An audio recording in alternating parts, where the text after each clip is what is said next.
everybody. My name is Frank Zarb. I'm a senior lecturer at the University of Malta and also the EFRS representative on the editorial board of the journal Radiography.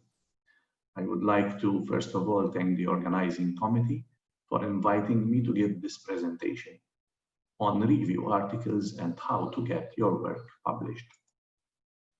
I will start with a short introduction and looking at the different types of review articles, what constitutes a good review article, and reporting guidelines for literature reviews, such as the PRISMA and the STARD guidelines. So literature reviews are basically categorized as either narrative reviews or systematic reviews. Systematic reviews are also then further categorized as systematic reviews without meta-analysis and with meta-analysis. Narrative reviews are comprehensive, critical, and objective analysis of current knowledge. They form an essential part of the research process because through them, the researcher establishes a theoretical framework and focuses the context of the research. The researcher also tries to identify gaps or inconsistencies within the body of knowledge, which lead to a focused research question that then justifies the research being undertaken. On the other hand, systematic reviews seek to identify, review, and synthesize everything which is available or accessible on a particular topic. They provide a mainly qualitative overview of a research field. Using meta-analysis, the aim is to offer a quantitative summary of the findings on a particular topic in order to make sense for decisions to be based on the totality of evidence and not just on the findings of a single study. So, what constitutes a good review article? First of all, the article needs to have originality. It has to make a unique contribution to the literature in the reporting on new and innovative ways of viewing a particular field. So it must be informative about that particular field and focus on a topic in a way that has never been done before.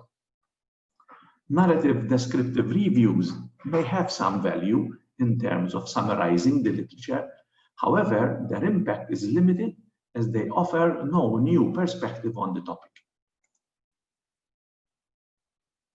Second point for a good review article is to have advances in knowledge and original thinking. So they are closely related to originality. However, they need to challenge previous ideas and contribute to the understanding of topics. So they need to go beyond a mere description or summary of the findings, but develop new ideas and new ways of thinking.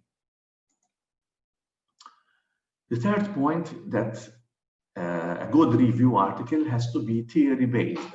So it needs to consider what has been done before, as well as the current thinking, and use both together with evidence to develop new ideas.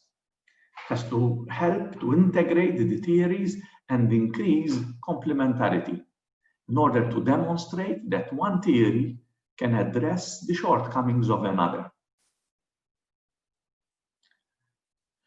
A good review article also has to be evidence-based, to include previous research findings in the development of new ideas and consider previous evidence and use this as a basis for forming new ideas and theories. It has to be accurate, comprehensive, and rigorous in order to adopt an appropriate and systematic approach to the review.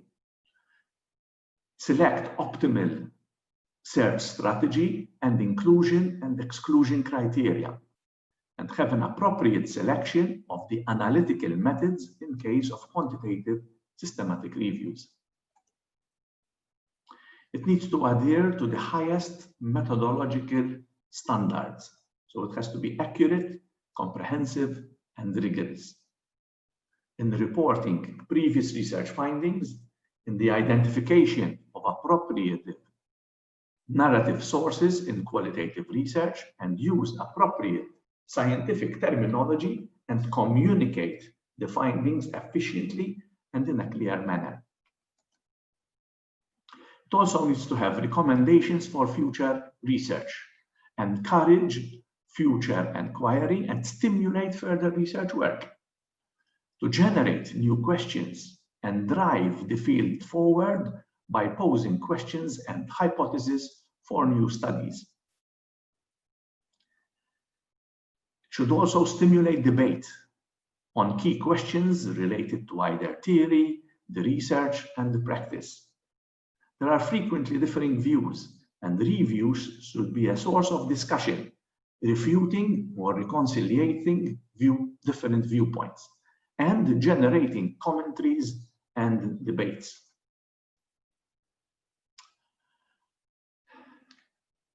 So we have gone through what constitutes a good review article, but to help us, there are reporting guidelines for literature reviews.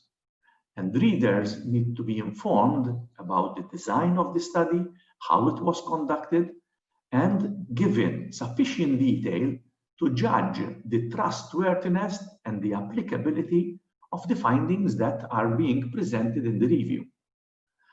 There are a number of reporting standards for literature reviews, and these can serve as guidelines for protocol and manuscript preparation. Journals may require that these standards are followed. So it's very important that you refer to the author guidelines within the journals, especially for systematic reviews. Examples of these guidelines, which we are going to go through this presentation, are PRISMA and the STARD. PRISMA refers for the preferred reporting items for systematic reviews and meta-analysis. It is an evidence-based minimum set of criteria for reporting in systematic reviews and meta-analysis, which focus on the evaluation of randomized trials.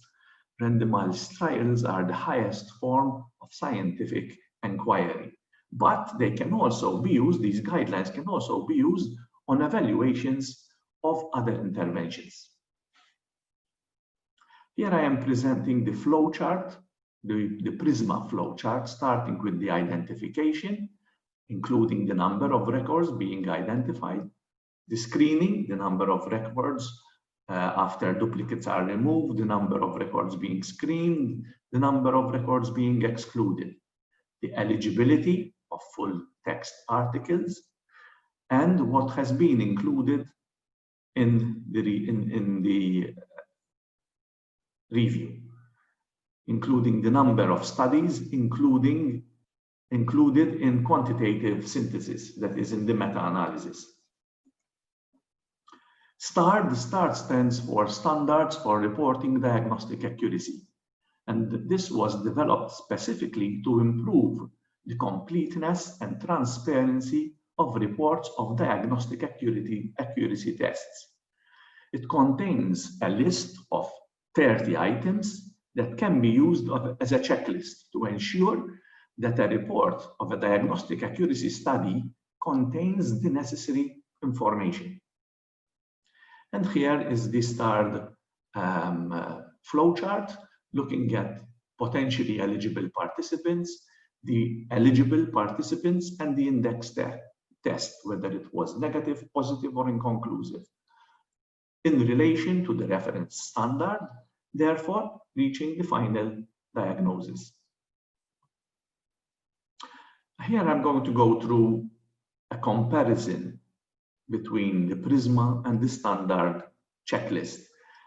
There is a lot of commonalities between the two.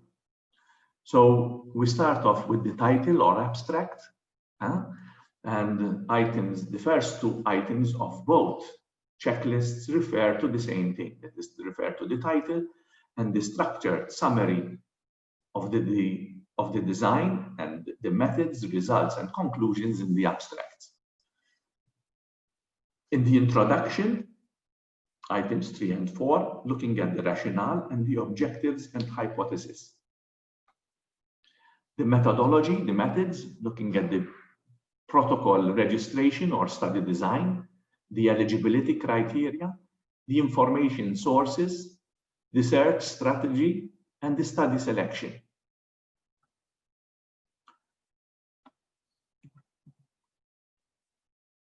Going on to the data collection process, how sufficient